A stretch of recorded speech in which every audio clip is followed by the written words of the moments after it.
என் தாய்மைக்கும் தமிழுக்கும் வணக்கம். ஒரு காதல் விட்ட கண்ணீர் துளிகள் இங்கு எப்படி கவிதையாகிறது பாருங்கள். அந்தி மலையே, அழகு சிலையே, என்ன அலையே, இதய ஒளியே, வஞ்சி கொடியே, வைகரை பொழுதே, என் வாலிப நிலவே, கடவுள் வரைந்த ஓவியமே, காலம் எழுதிய காவியமே, உன்னை வாசிக்க வாசிக்கத்தான் இன்னும் நேசிக்க தோன்றுகிறது. நீ கிழக்கே உதித்து மேற்கே மறையும் சூரியன் அல்ல, நீ தெற்கே உதித்து தெற்கே மறையும் தென்றல். விடியாத இரவாய், விளங்காத உறவாய், புரியாத புதிராய் பூத்தவளே, உன்னை நீரூற்றி வளர்க்கவில்லை நான், என் நினைவூற்றி வளர்த்திருக்கிறேன். உணவூட்டி வளர்க்கவில்லை நான், என் உயிரூற்றி வளர்த்திருக்கிறேன். நீ முந்தா நாள் காதலி அல்ல, 30 வருட காதலி.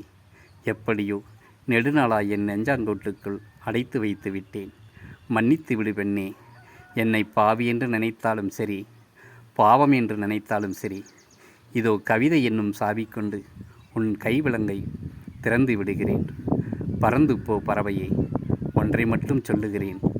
நான் அழைக்கும் போது வரவில்லை என்றாலும் நான் நினைக்கும் போது வருவாய் என்ற நம்பிக்கையில் உலகை மறந்து உனக்காக வாழும் உண்மை காதலன். காலமெல்லாம் கண்ணீருடன். இப்படிக்கு சொல்லாக்கும் காவியன் பழனி.